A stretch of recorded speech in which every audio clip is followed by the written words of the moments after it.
Assalamu alaikum everyone. Hey guys, welcome back to my channel. So today's video is going to be tips on taking notes with a non-Bluetooth stylus.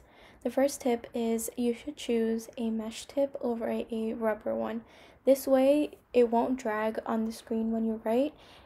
I've been using these styluses for the past 4 years from the beginning of high school. This is a pack of styluses that I got from Amazon. I'll leave a link in the description, and they have lasted me for all throughout high school and through my first semester of college as well. So when I was in high school, I used an iPad 5th generation that I got from school.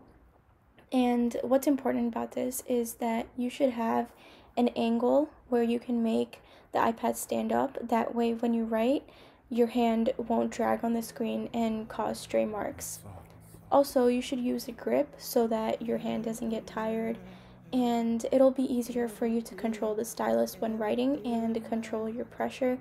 And if your hand's sweaty or anything, it won't slip, like the stylus won't slip out of your hand as well.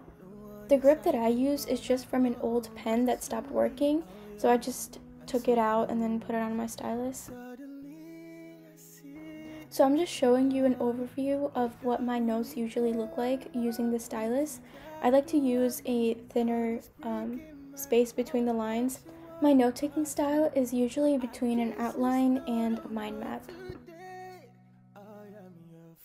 Throughout all of high school, I've been using the app Notability. After I graduated, I tried to use GoodNotes. I like Notability way better. In this, I like to use the zoom tool to write for most of my notes. And you can use this like at the lowest level and drag your hand across the table. That's another tip that I'd give, that you should do your notes on a table so that you have a place to drag your hand.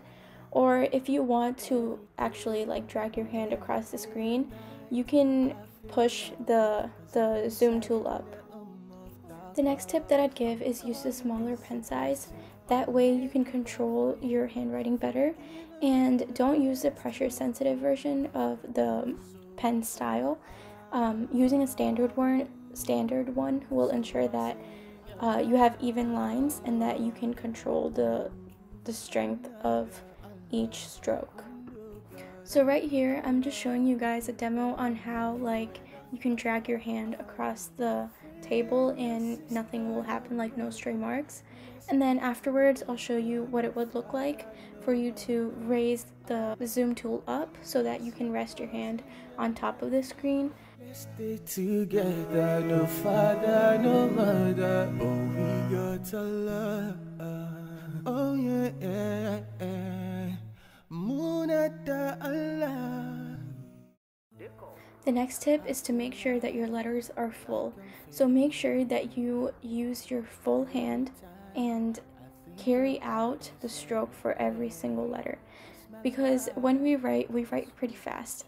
In this case, you shouldn't really write that fast in the beginning until you actually understand your stylus and the handwriting that you want. If your handwriting being neat isn't that big of a deal to you, then you can write pretty fast, but you shouldn't write too fast in the beginning, because with this stylus some letters can kind of disappear and not be written fully. So you want to put enough pressure and write carefully and fully and make each letter full so that each letter looks neat and your notes look put together at the end.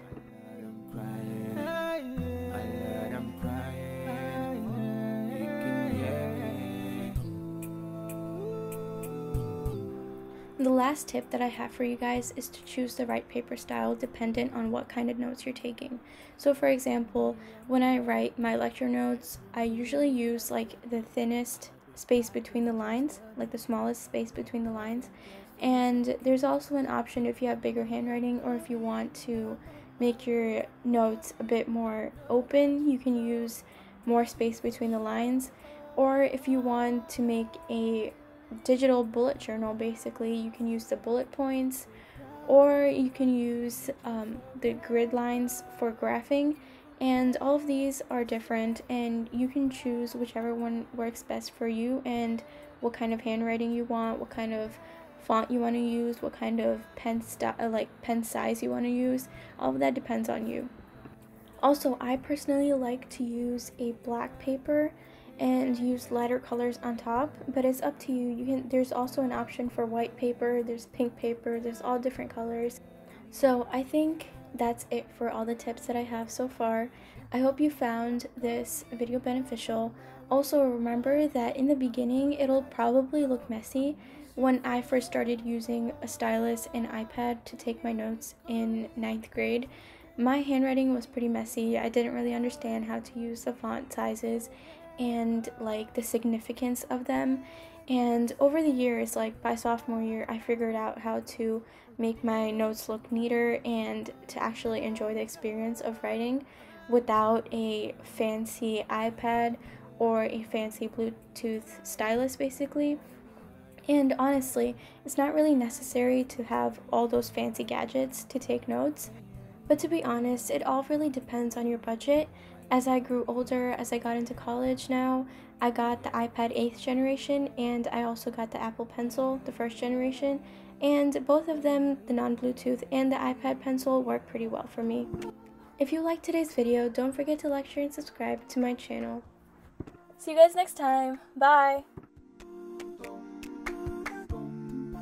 يا ما استنيت أنا